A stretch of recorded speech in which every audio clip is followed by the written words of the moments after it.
God is spirit, he cannot change into a man. You guys understand the objection? All right. This again perverts the scriptures and misunderstands what it means that God cannot change.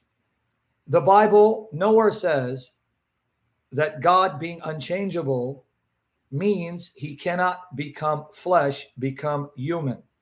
What God's immutability, unchangeability implies is that God's divine characteristics, his nature, remains the same. In other words, God doesn't become more powerful on some days and less powerful on other days. God doesn't become smarter on certain days and then becomes less intelligent on other days. God's unchangeability means that God's nature remains constant. His attributes remain constant. His characteristics remain constant. He remains omnipotent forever and ever. He doesn't become less powerful or more powerful, right? Therefore, if God becomes a man, that's not a change in the divine nature, because God's essence, nature, remains the same, remains constant. His attributes are still fully perfect, fully intact. He doesn't lose any attributes in becoming man, nor do those attributes become diminished by becoming man. That is a gross misrepresentation of what it means for God to be unchangeable.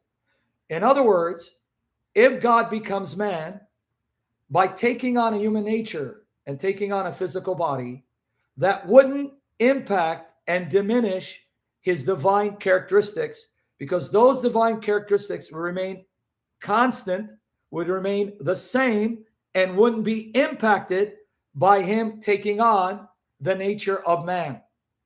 And this is exactly what we're told about Jesus. Are you aware of this? Now, before I give you the evidence, you understand what God's unchangeability means and doesn't mean? You understand? What God's unchangeability means and doesn't mean. Before I move on, this is for your benefit. Do you understand it or no? Okay. Now let me prove to you what I just said by showing you what the New Testament says about Jesus Christ. Jesus Christ became flesh without ceasing to be God, without his divine attributes, divine characteristics, without his divine nature being affected, impacted, being diminished in any sense. He still remained truly God, fully God.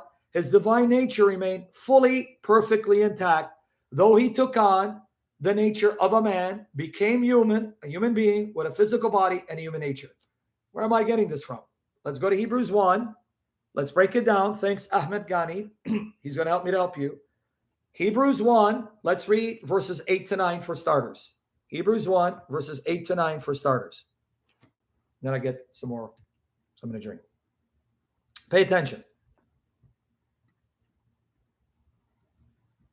Watch here. But unto the Son, he saith, notice, God the Father is talking to the Son. Pay attention. God the Father is talking to the Son. But unto the Son, he saith, thy throne, O God, is forever and ever. Scepter of righteousness is a scepter of thy kingdom. Thou hast loved righteousness and hated iniquity.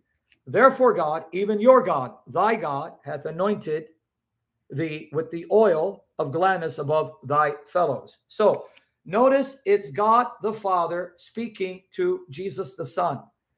The Father continues addressing the Son in verses 10 to 12. Watch here, verses 10 to 12. Pay attention, guys. Don't be distracted by any side talk. Watch here. And thou, Lord, this is the Father speaking to the Son.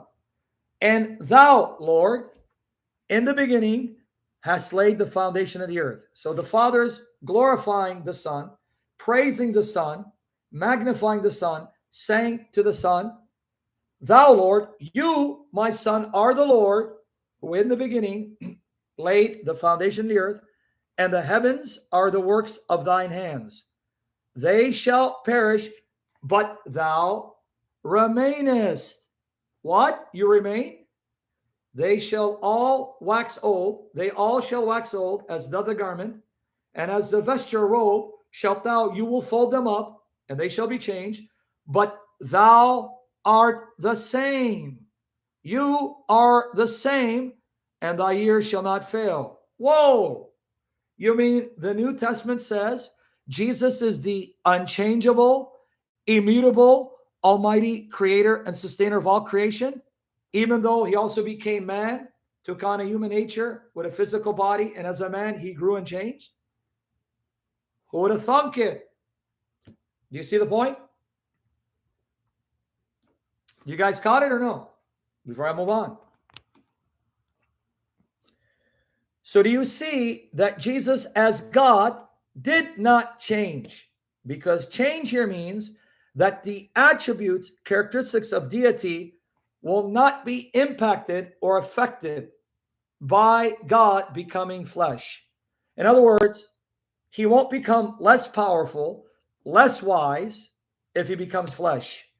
The divine attributes remain constant, perfect, and immutable.